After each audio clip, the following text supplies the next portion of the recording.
Om Namo Bhagavate Vasudevaya, Om Namo Bhagavate Vasudevaya, Om Namo Bhagavate Vasudevaya.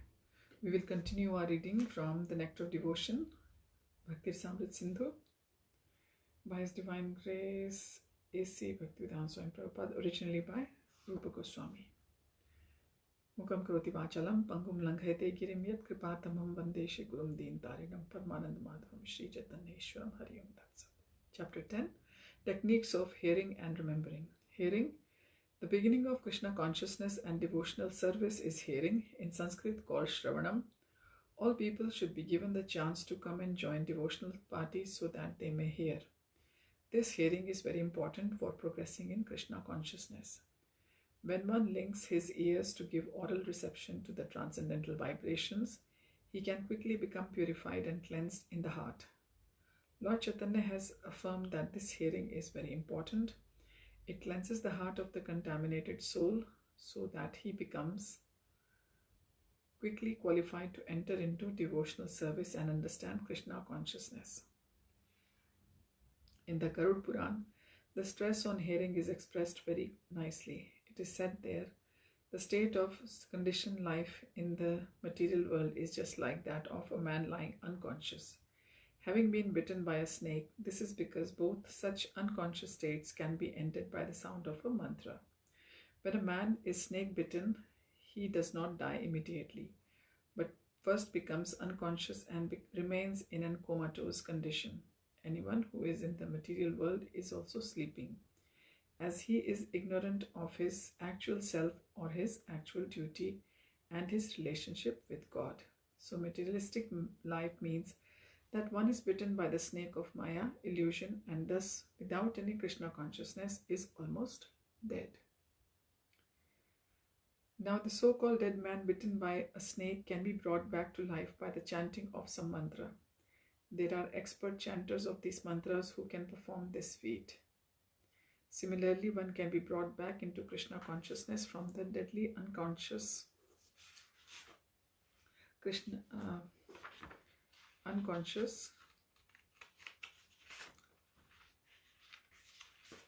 state of material life by hearing of the Mahamantra Hare Krishna, Krishna Krishna, Hare Hare, Hare Ram, Ram Ram, Hare Hare. In the 4th canto of Srimad Bhagavatam, 29th chapter, verse 40, the importance of hearing of the pastimes of the Lord is stated by Shukadeva Gosvāmī to Maharaj Parikshit. My dear king, one should stay at a place where the great acharyas or the holy teachers speak about the transcendental activities of the Lord, and one should give oral reception to the nectarian river flowing from the moon-like faces of such great personalities.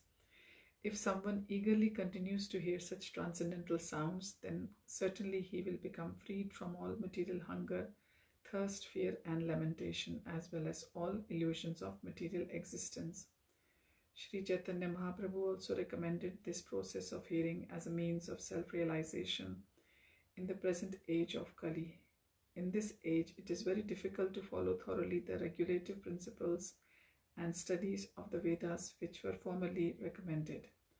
However, if one gives oral reception, that is hearing, to the sound vibrated by the great devotees and acharyas, that alone will give him relief from all material contamination.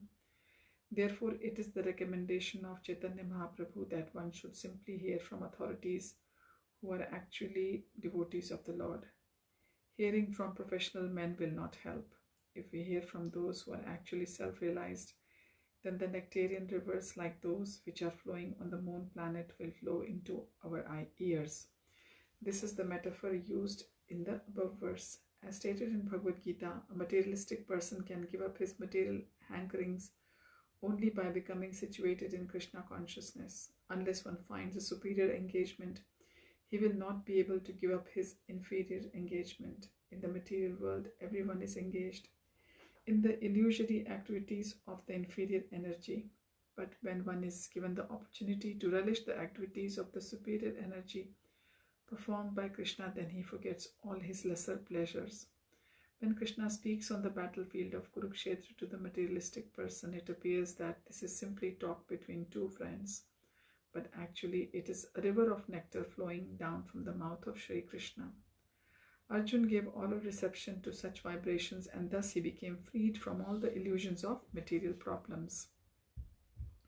In the 12th canto of Srimad Bhagavatam, 3rd chapter, verse 15, it is stated, a person who desires unalloyed devotional service to Lord Krishna, who is praised by transcendental sound vibrations, should always hear about his glorification and transcendental qualities.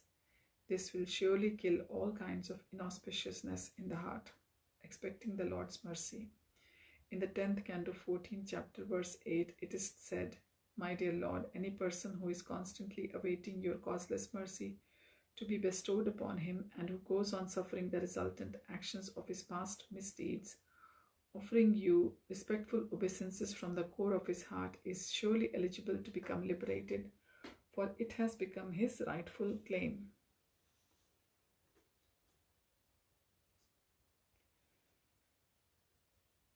This statement of Srimad Bhagavatam should be the guide of all devotees. A devotee should not expect immediate relief from the reactions of his past misdeeds. No conditioned soul is free from such reactionary experiences, because material existence means continued suffering or enjoying of past activities. If one has finished his material activities, then there is no more birth. This is possible only when one begins Krishna conscious activities, because such activities do not produce reaction. Therefore, as soon as one becomes perfect in Krishna conscious activities, he is not going to take birth again in this material world. A devotee who is not perfectly freed from the resultant actions should therefore continue to act in Krishna consciousness seriously, even though there may be so many impediments. When such impediments arise, he should simply think of Krishna and expect his mercy. That is the only solace. If the devotee passes his days in that spirit, it is certain that he is going to be prompted to the abode of the Lord. By such activities, he earns his claim to enter into the kingdom of Lord.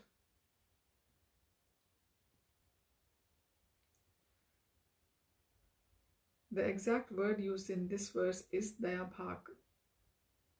Dayabhak refers to a son becoming the lawful inheritor of the property of the father. In a similar way, a pure devotee who is prepared to undergo all kinds of tribulations in executing Krishna conscious duties becomes lawfully qualified to enter into the transcendental abode, remembrance. Some way or other, if someone establishes in his mind his continuous relationship with Krishna, this relationship is called remembrance. About this remembrance, there is a nice statement in the Vishnu Puran where it is said, simply by remembering the Supreme Personality of Godhead, all living entities become eligible for all kinds of auspiciousness. Therefore, let me always remember the Lord who is unborn and eternal. In the Padma Puran, the same remembrance is explained as follows. Let me offer my respectful obeisances unto the Supreme Lord Krishna, because if someone remembers him, either at the time of death or during his lifespan, he becomes freed from all sinful reactions. Meditation. To meditate means to engage the mind in thinking of the form of the Lord, the qualities of the Lord, the activities of the Lord, and the service of the Lord. Meditation does not mean anything impersonal or void. According to Vedic literature, meditation is always on the form of Vishnu. In the Nrsimha Puran, there is a statement about meditation on the form of Lord.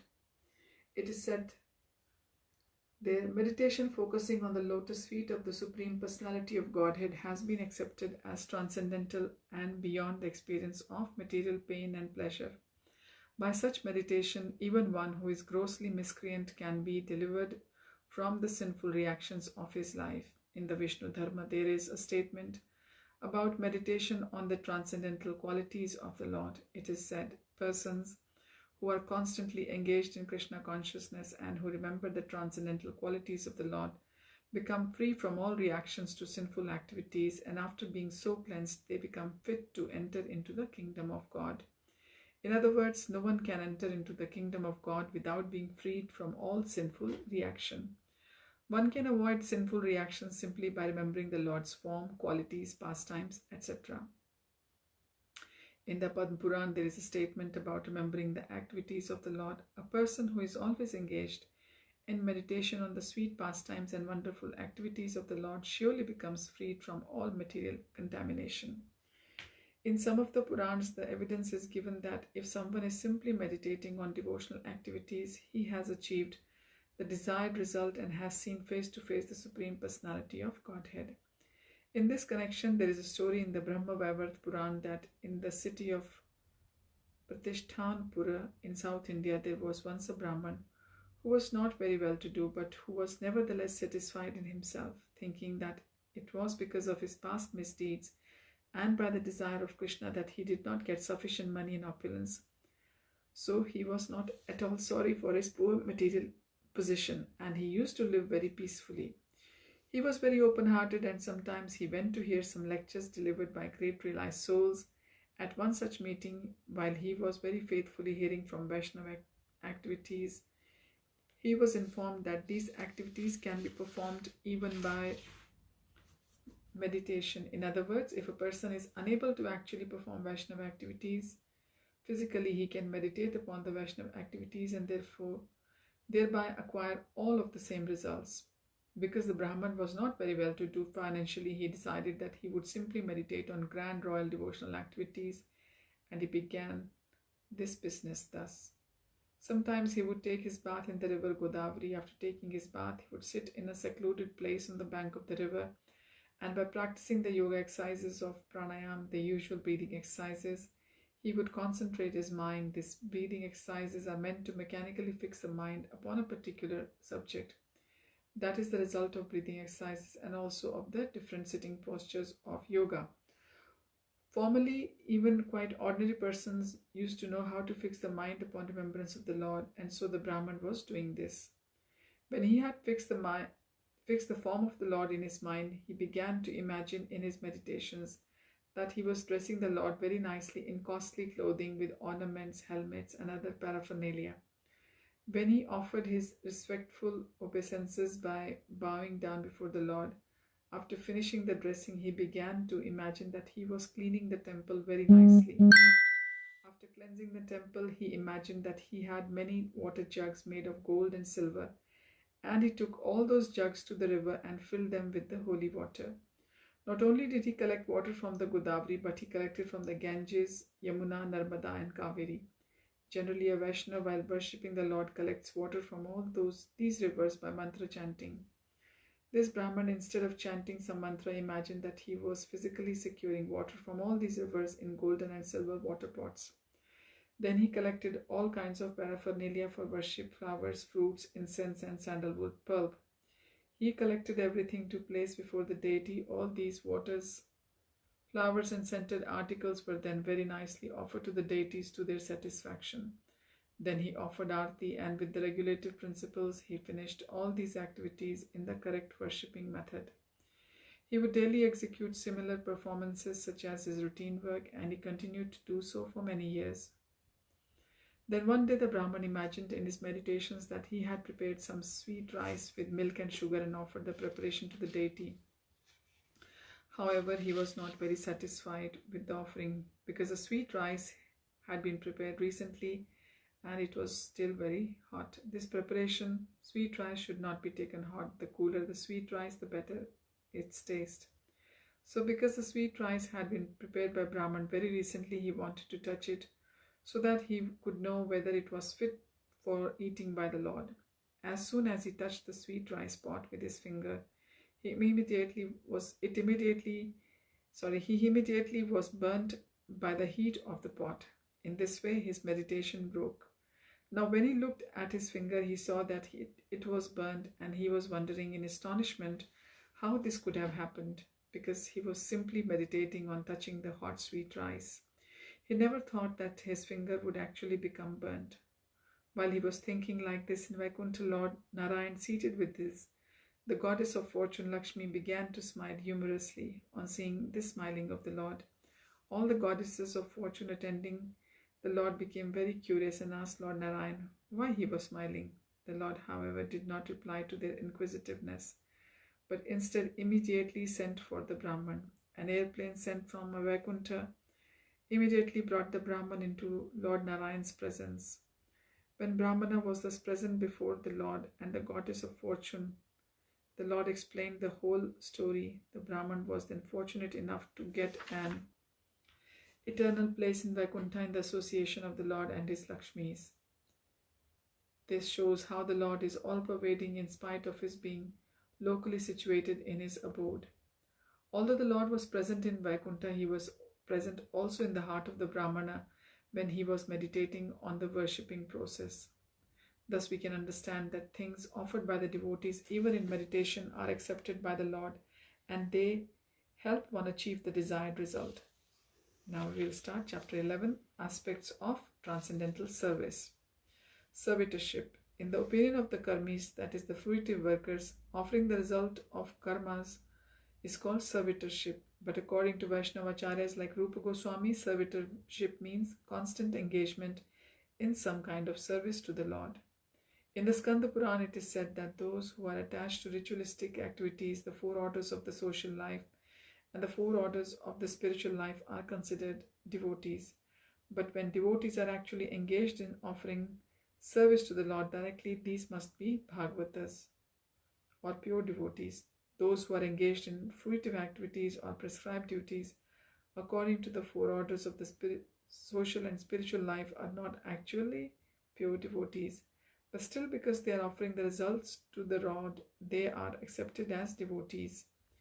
When one has no such desire but acts spontaneously out of love of God, such a person must be accepted as a pure devotee. The conditioned souls who have come into contact with the material world are all more or less desirous of lording it over material nature. The system of varnashram and the prescribed duties under this system are so designed that the conditioned soul may enjoy in the material world according to his desire for sense gratification, and at the same time gradually become elevated to spiritual understanding. Under these prescribed duties of an ashram, there are many activities which belong to devotional service in Krishna consciousness. Those devotees who are householders accept Vedic ritualistic performances as well as the prescribed duties of the devotional service, because both are meant for satisfying Krishna. When householder devotees perform some Vedic ritualistic activities, they do so to satisfy Krishna. As we have previously discussed, any activity aiming at satisfying the Supreme Personality of Godhead is considered devotional service. Srila Rūpa Gosvāmī describes one who is fit for becoming engaged in devotional service. He says that persons who are neophytes and who have developed a little love of Godhead are not interested in the activities of sense gratification in proportion to their devotion, but if there is still some attraction for sense gratifying activities, then the results of such activities should be offered to Krishna. This is also called engagement in the service of the Lord, with the Lord as the master and the worker as the servant. In the Naradiya Purana, there is a statement of how this servitorship is transcendental. It is said that a person who is constantly engaged in devotional service by his body, mind and words, or even a person who is not practically engaged but is simply desiring to be so, is considered to be liberated. Devotional service and friendship. Devotional service and friendship can be divided into 2 categories. The first is to act as the confidential servant of the Lord, and the other is to act as the well-wisher of the Lord. The devotee who has confidence in devotional service to the Lord systematically follows the rules and regulations with the faith that he will achieve the platform of transcendental life. The second type of devotional friendship is to become a well-wisher of the Supreme Personality of Godhead. In Bhagavad-Gita, it is said that the Lord accepts a preacher as the most dear servant. Anyone who is preaching the confidential message of the Gita to the people in general is so dear to Krishna that no one can be equal to him in human society. In the Mahabharata, Draupadi says, "My dear Govinda, your promise is that your devotee can never be vanquished. I believe in that statement, and therefore in all kinds of tribulations I simply remember your promise. But thus I live. And thus I live." The purport is that Draupadi and her 5 husbands, the Pandavas, were put into severe tribulations by their cousin brother Duryodhan as well as by others. The tribulations were so severe that even Bhishma Dev, who was both a lifelong brahmachari and a great warrior, would sometimes shed tears thinking of them. He was always surprised that although the Pandavas were so righteous and Draupadi was practically the goddess of fortune, and although Krishna was their friend, still they had to undergo such severe tribulations. Though their tribulations were not ordinary, Draupadi was not discouraged. She knew that Because Krishna was their friend, ultimately they would be saved. A similar statement is in the 11th canto of Srimad Bhagavatam, 2nd chapter, verse 53, where Havi, the son of King Rishabh, addresses Maharaj Nimi, my dear king, a person who never deviates even for a moment from engagement in service at the lotus feet of the Supreme Person, engagement which is sought even by great demigods like Indra with firm conviction that there is nothing more worshipable or desirable than this, is called the first-class devotee. Sri Rūpa Gosvāmī says that a neophyte devotee who has simply developed a slight love of Godhead is certainly a prospective candidate for devotional service when he becomes firmly fixed in such devotional service. That assured status becomes a confidential part of his devotional service. Sometimes it is found that a pure devotee lies down in the temple of the Lord in order to serve him as a confidential friend. Such friendly behavior of a devotee may be accepted as raganuga or spontaneous. Although according to regulative principles, no one can lie down in the temple of the Supreme Personality of Godhead, the spontaneous love of Godhead may be grouped under the devotional service and friendship, surrendering everything to Krishna, to the Lord. Regarding complete self-surrender, there is a nice description in 11th canto of Srimad Bhagavatam, 29th chapter, verse 34, where the Lord says, a person who has completely surrendered unto me and has completely given up all other activities is protected by me personally. Given up all other activities is protected by me personally, both in this life and in the next.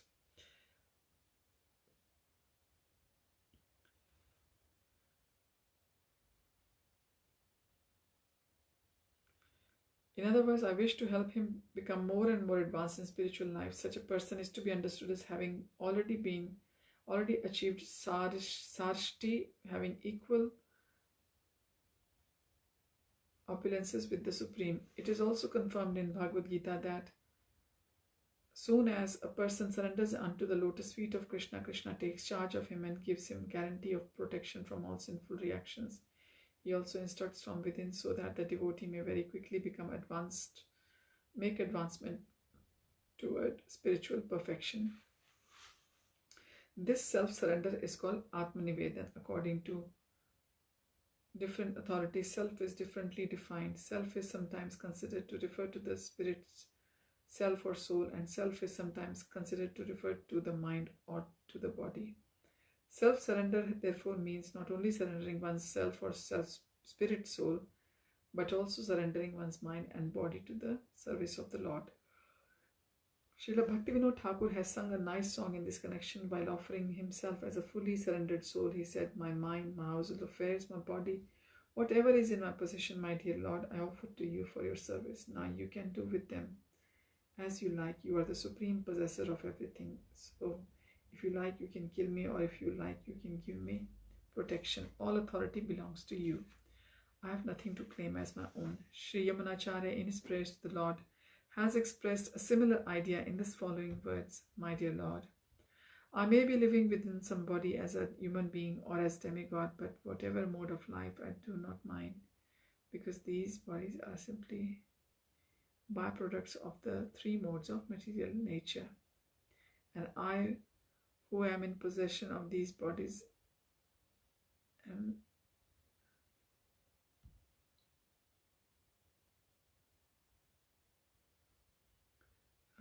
simply byproducts of the three modes of material nature, and I, who am in possession of these bodies, am surrendering myself unto you.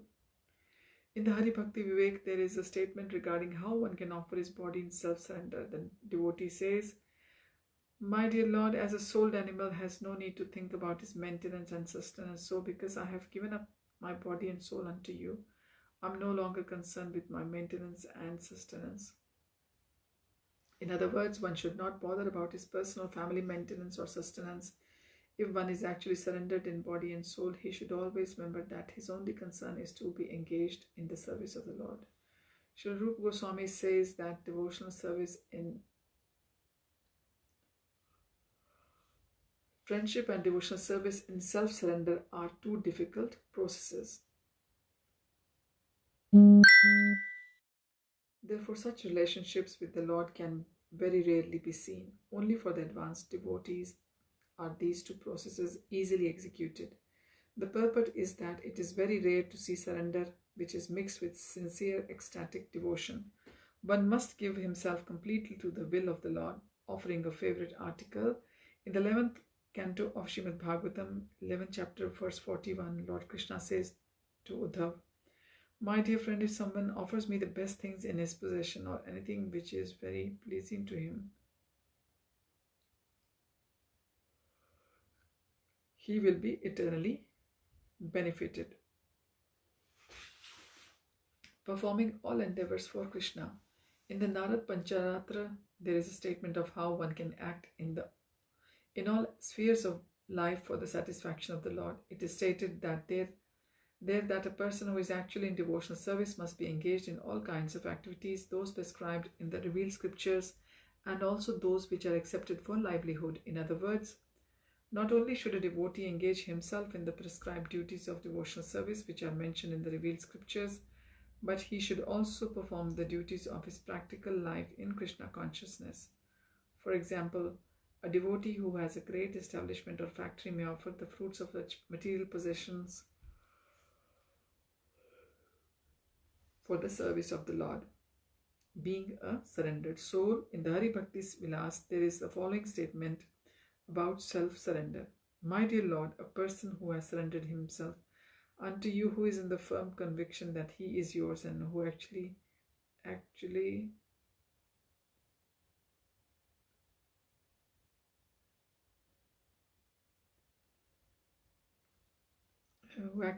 in that way by his body, mind, and words, can actually relish transcendental bliss.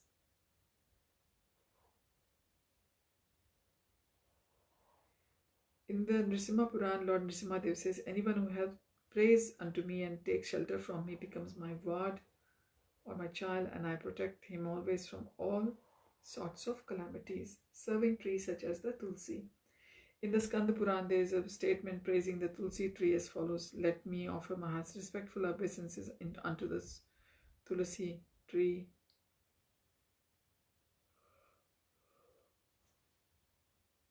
which can immediately vanquish volumes of sinful activities. Simply by seeing or touching this tree can one become relieved from all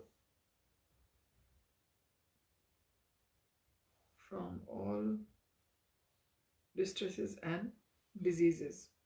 Simply by offering obeisances to and pouring water on the tulsi leaf, one can become freed from the fear.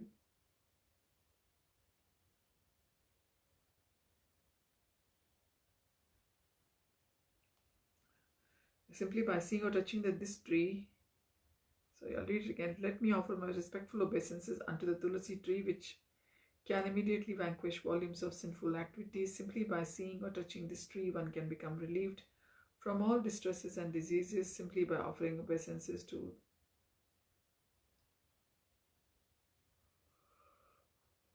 and pouring water on the tulsi tree, one can become freed from the fear of being sent to the court of Yamaraj, the king of death, who punishes the sinful. If someone sows a tulsi tree somewhere, certainly he becomes devoted to Lord Krishna, and when the tulsi leaves are offered in devotion at the lotus feet of Krishna, there is a full development of love of Godhead.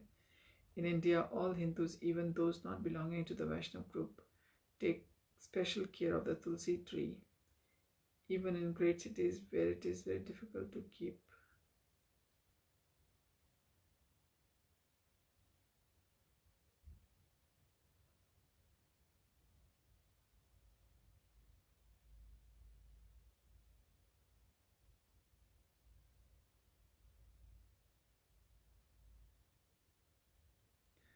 Right. And when the tulsi leaves are offered in devotion if someone sows a tulsi tree somewhere, certainly he becomes devoted to Lord Krishna. And when the tulsi leaves are offered in devotion at the lotus feet of Krishna, there is the full development of love of Godhead. In India, all Hindus, even those not belonging to the Vaishnava group, take special care of the tulsi tree. Even in great cities where it is difficult to keep a tulsi tree, people are to be found very carefully keeping this plant. They water it and offer obeisances to it because worship of the tulsi tree is very important in devotional service. In the Skanda Puran, there is another statement about Tulasi as follows. Tulasi is auspicious in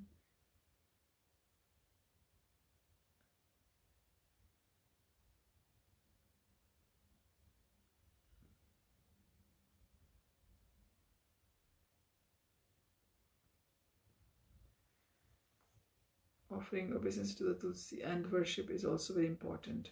In the Skanda Puran, there is another statement about Tulasi as follows. Tulsi is auspicious in all respects, simply by seeing, simply by touching, simply by remembering, simply by praying to, simply by bowing down, simply by hearing about, or simply by serving this tree. There is always auspiciousness. Anyone who comes in touch with the Tulasi tree in the above mentioned ways lives eternally in the Vaikuntha planet, Vaikuntha world. So next time we'll start reading from chapter 12, further aspects of transcendental service. Thank you for joining. Hari Om Tat Sat. Hare Krishna. Shri Prabhupada ki jai. Shri Gosvāmī ki jai.